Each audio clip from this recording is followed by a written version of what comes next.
In the winter of 1957, a coal miner named Harold Greer descended into a shaft beneath the western edge of Denver, Colorado, that had been sealed with poured concrete for 31 years. He carried a carbide headlamp, a canvas satchel with 3 hours of food, and a hand-drawn map that an old man had pressed into his palm 3 weeks before dying. The air inside was cold in a way that did not match the depth. The walls were wet, and the passage did not go where the map said it would. By the time Harold Greer came back up, he had been underground for 19 hours. His hands were bleeding, his lamp was dead, and the first thing he said when he reached the surface was that there was a room down there that no one had built. The second thing he said was that something had already been living in it. The official record of what Harold Greer found beneath Denver in the winter of 1957 consists of 2 sentences in a mining safety report filed with the Colorado Bureau of Mines. Those 2 sentences say that a former employee entered a decommissioned shaft without authorization and was removed from the property without incident. That is the complete official account. What those same records do not mention is that Harold Greer was not removed from the property by a safety supervisor. He was escorted from the site by 4 men in unmarked vehicles who arrived within 40 minutes of him surfacing. He was not a drifter or a trespasser. Harold Greer had worked the Denver area coal operations for 22 years, first with the Leiden Coal Company, and then as an independent surveyor contracted by 3 separate mining firms. He had signed off on the structural integrity of more than 60 subsurface passages in that region. He had never once filed a false report. Within 11 days of coming up from that shaft, Harold Greer's surveying license was revoked.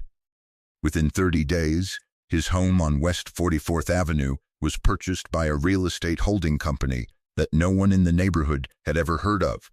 Within 6 months, he had left Colorado entirely. His daughter, Meredith Greer Hollis, would say in an interview conducted in 1991 that her father never spoke about what he saw below Denver. Not once, but that he spent the last 18 years of his life drawing the same shape over and over again on whatever paper he could find. A room, perfectly circular, and lines scratched into the wall that he said were not writing, but were not decoration either. Before we go any further, if you find these buried investigations as fascinating as I do, hit subscribe so the next one reaches you when it drops. The algorithm tends to suppress this kind of research unless you tell it otherwise. Now, back to Harold Greer. To understand what Harold Greer descended into in 1957, we have to go back further than most people expect. Not just to the ceiling of that shaft, we have to go back to Denver itself, to a version of Denver that the official history of this city has spent a considerable amount of effort simplifying.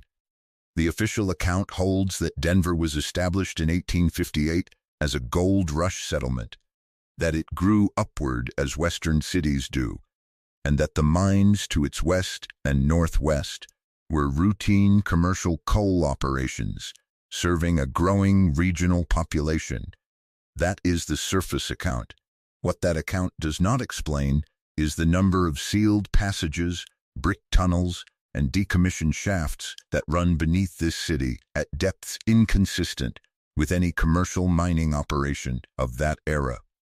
The Leiden seam, where Harold Greer worked for the first 14 years of his career, sits at a depth of 300 to 500 feet. Standard, the shaft Harold Greer descended in 1957, was not part of the Leiden operation. According to the map he had been given, it connected downward to a level that no commercial survey from that era had ever documented, a level that would have required resources, machinery, labor, ventilation infrastructure that no coal company operating in that region in the 1920s had available to spend on a non-producing seam. The man who gave Harold Greer that map was named August Renner, He had worked as a geological surveyor for the Colorado Bureau of Mines from 1909 to 1931. He was not a romantic or a fantasist. His records at the Bureau, which still exist in the Colorado State Archives under Record Group 78, are meticulous. 43 surveys, each filed on time, each cross-referenced with federal land records. He had worked in difficult conditions, underground, in disputed territory, in coal country where company surveyors and state surveyors frequently disagreed on what a passage contained and what it was worth. In 22 years of documented service, August Renner had never once filed an error and had never once been challenged on a finding.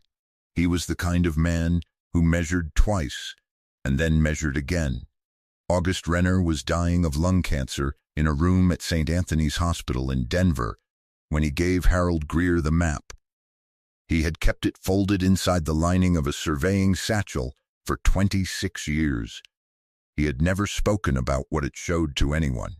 He had carried that satchel through 2 other jobs after leaving the Bureau, kept it in the back of a coat closet through the Depression and the war years, and moved it with him through 4 different residences in the Denver area, without ever opening the lining or mentioning what was inside it.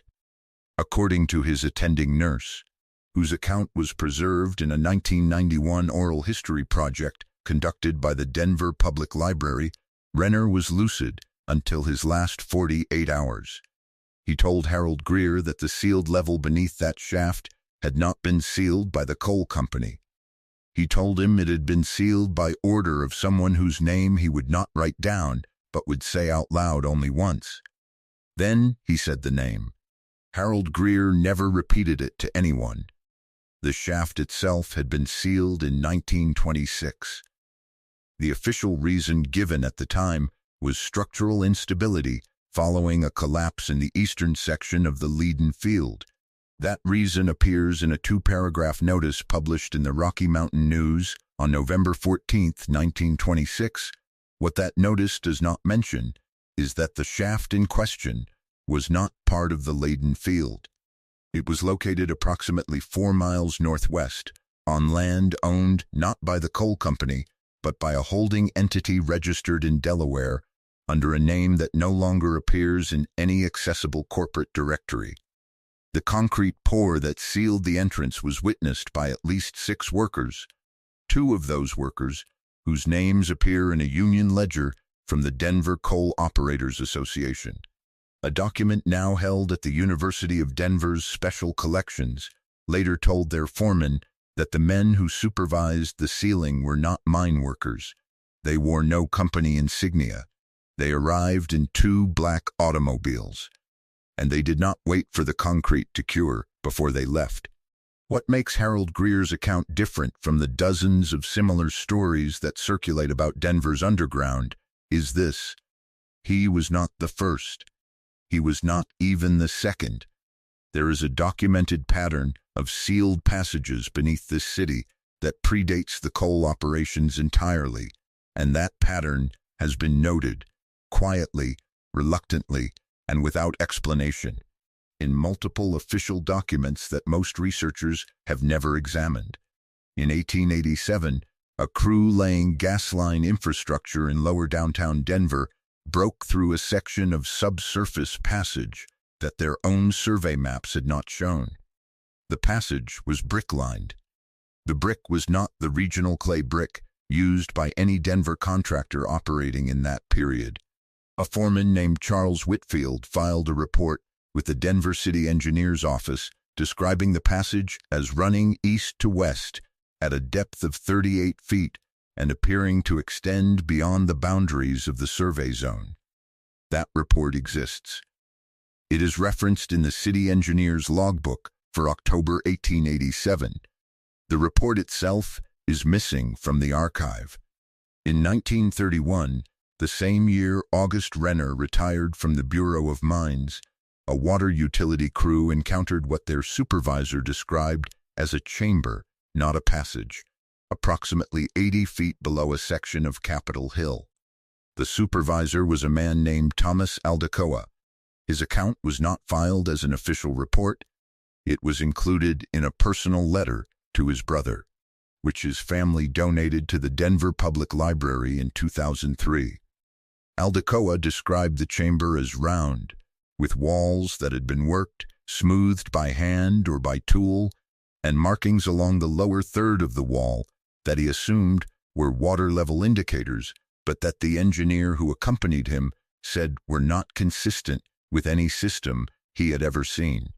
In 1949, a construction crew excavating the foundation of a building on the 1700 block of Larimer Street hit a void at a depth of 51 feet. The project was halted for 11 days. The official reason given to the contractor was soil testing. The building went up without any further mention of what was found beneath it. But one of the construction workers, a man named Emil Grosdon, who later worked as an electrician until his death in 1978, told his son, who provided this account to an independent researcher in 2008, that what the crew found in that void was a stone floor, flat, fitted stone, not poured concrete, not packed clay, not the natural sandstone bedrock of the Denver Formation.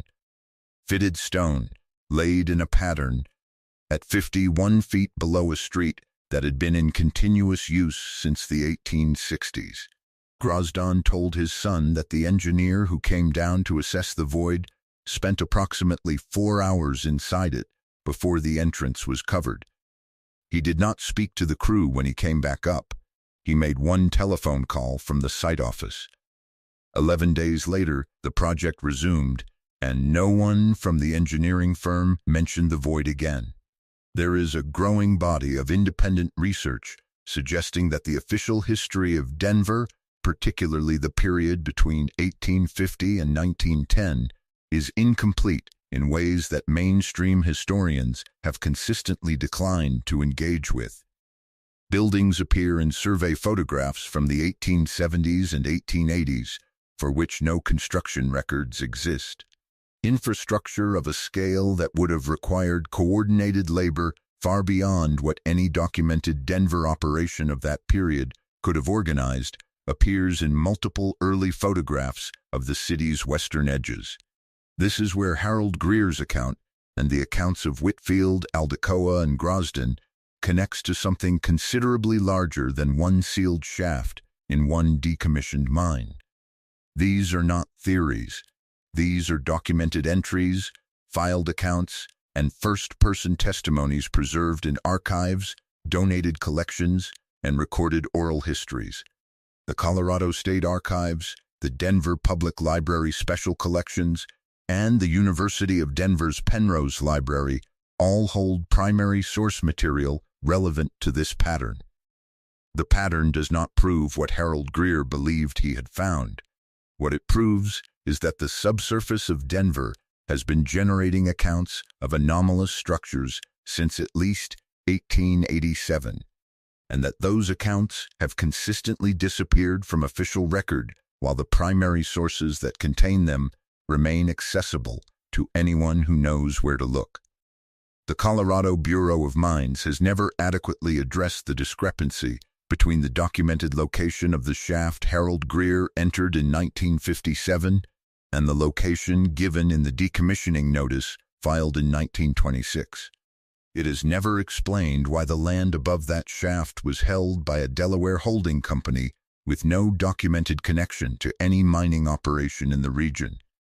It is never explained why August Renner's personal surveying records, which he maintained separately from his official bureau filings, and which he referenced explicitly in his bureau correspondence, are absent from both the state archives and the University of Denver collection.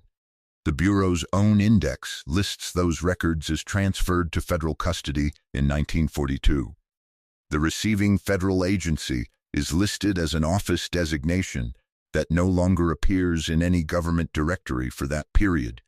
It is never explained why a geological survey of that section of Jefferson County, commissioned in 1934 by a federal works program and completed by a team of 4 surveyors, contains a gap of exactly 4 miles in its coverage, 4 miles that correspond, by coordinate, to the area where Renner's most detailed private field notes were recorded.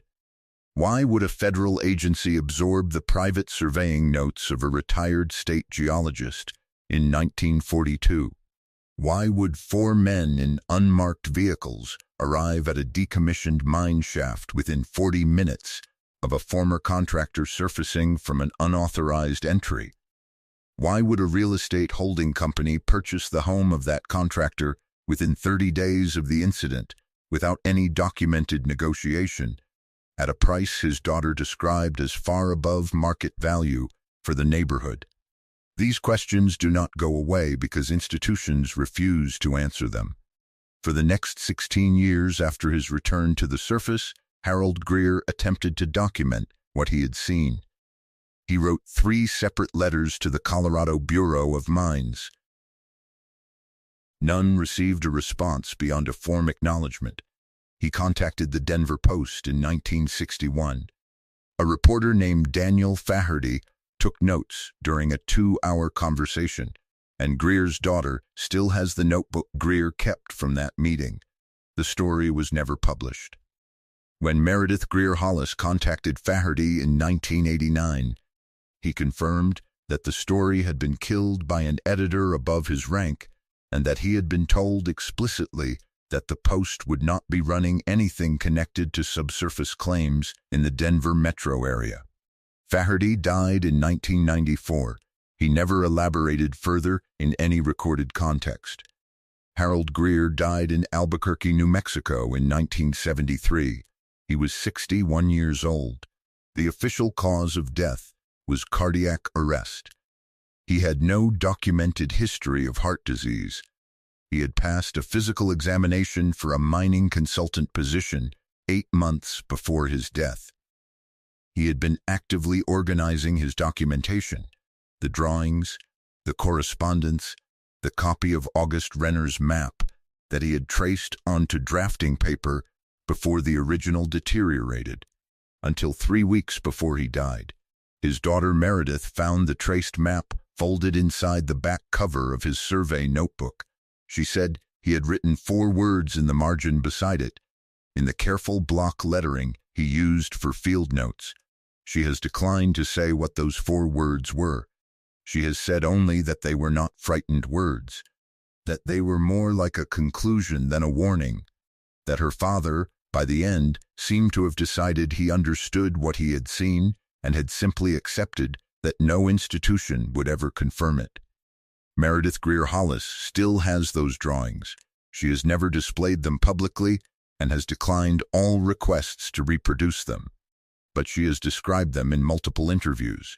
The circular room, the walls that went down to a floor that was lower than any coal seam had any reason to produce, and along the lower third of those walls, scratched or cut into the stone, a series of marks that her father spent 18 years trying to interpret and never could. He did not believe they were language. He believed they were a record of something. A count, or a calendar, or a warning. The shaft Harold Greer entered in 1957 is beneath a parcel of land that has changed ownership 6 times since 1958. Its current owner is a holding entity registered in Wyoming. The parcel is listed as undeveloped commercial land. There is no surface structure above it. If you drive to the northwest edge of the Denver metro area today and stand above what the records suggest is the approximate location of that shaft, you will see a chain link fence, a gravel lot, and a no trespassing sign with no company name on it. If you ask the Jefferson County Assessor's Office about the land, they will tell you it is privately held and that no development permits have been filed for it. There is no record of what is beneath it. There never has been. And somewhere below that gravel, below the concrete that was poured into that shaft entrance in 1926, below whatever August Renner found and spent 26 years not talking about, a circular room is still there. The marks on its walls are still there. And whatever Harold Greer encountered in 19 hours of darkness beneath Denver, whatever made a 22-year veteran of underground work come up bleeding with a dead lamp, saying that something had already been living in a room that no one had built, that is still there too. The official history of Denver tells us that its underground is a product of coal extraction, utility infrastructure, and the ordinary geology of a high plains city. What the documented record tells us is that structures have been found beneath this city that predate every known construction event in its history. August Renner knew it. Harold Greer saw it. Charles Whitfield reported it in 1887 and had his report quietly removed. Thomas Aldecoa wrote about it in a private letter and spent the rest of his life not mentioning it again. These men were not theorists. They were surveyors and workers and professionals with documented careers and nothing to gain from fabrication. The buried record is not a conspiracy.